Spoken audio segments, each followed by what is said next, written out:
हे TV पर आप सुन रहे हैं न्यूज़ दिस आवर और हम बात करेंगे भारत सरकार के एक बहुत ही महत्वपूर्ण फैसले की, जिसके तहत एक नया मंत्रालय देश को दिया गया है। भारत में सहकारिता आंदोलन को मजबूती देने के मकसद से प्रधानमंत्री नरेंद्र मोदी के नेतृत्व वाली केंद्र सरकार ने एक नया सहकारी मंत्रालय यानी मिनिस्ट्री ऑफ कोऑपरेशन गठित करने का फैसला लिया है और यह निर्णय मोदी सरकार ने कैबिनेट के विस्तार से पहले लिया है। नया मंत्रालय सहकार से समृद्धि के विजन को साकार करने के लिए सृजित किया जा रहा है और यह मंत्रालय देश में सहकारिता आंदोलन को मजबूत करने के लिए अलग प्रशासनिक, कानूनी और नीतिगत ढांचा यानी एडमिनिस्ट्रेटिव, लीगल और पॉलिसी स्ट्रक्चर उपलब्ध कराएगा।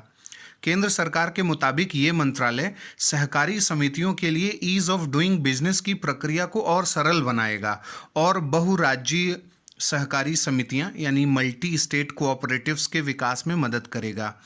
वित्त मंत्री ने बजट में अलग से सहकारिता मंत्रालय को लेकर घोषणा की थी और ऐसे में सरकार ने इसे लेकर अपना वादा पूरा किया है। केंद्र सरकार ने समुदाय आधारित विकासात्मक भागीदारी यानी कम्युनिटी बेस्ड डेवलपमेंटल जो पार्टनरशिप है उसके प्रति अपनी गहरी प्रतिबद्धता का संकेत दिया है और यह जो सहकारिता मंत्रालय है इसके गठन की बात वित्त मंत्री द्वारा पहले ही बजट में कही गई थी और अब सरकार ने इसे पूरा किया है।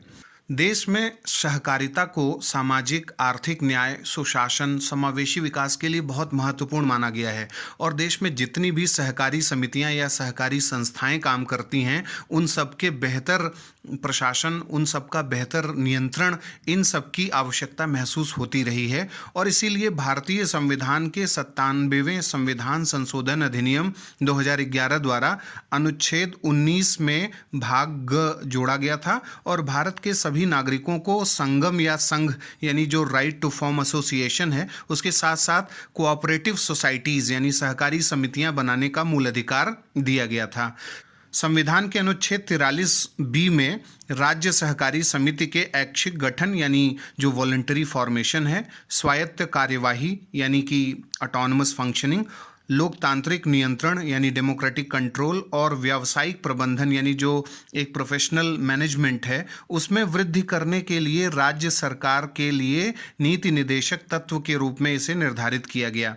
संविधान में जोड़े गए भाग 9 का जो ख है उसमें सहकारी समितियों को संवैधानिक दर्जा प्रदान किया गया है और अनुच्छेद 243 जेड के का सब क्लॉज 2 में व्यवस्था की गई है कि सहकारी समिति के सभी निर्वाचनों के लिए निर्वाचक नामावली की तैयारी और उसके संचालन का जो अधीक्षण है यानी सुपरिंटेंडेंस है, निदेशन है या नियंत्रण है, वो राज्य विधानमंडल द्वारा विधि द्वारा उपबंधित ऐसे अथॉरिटी के द्वारा या ऐसे एजेंसी के द्वारा कराया जाएगा जैसा कि राज्य विधानमंडल विधि द्वारा निर्वाचन के संचालन के लिए प्रक्रिया और दिशा निर्देश का प्रावधान करे।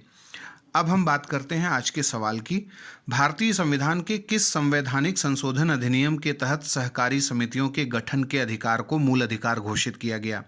आपके ऑप्शंस हैं ए 95वां संविधान संशोधन अधिनियम, बी 97वां संविधान संशोधन अधिनियम, सी 99वां संविधान संशोधन अधिनियम या फिर डी 101वां जो संविधान संशोधन अधिनियम है। आप अपने उत्तर हमें कमेंट बॉक्स में बता सकते हैं।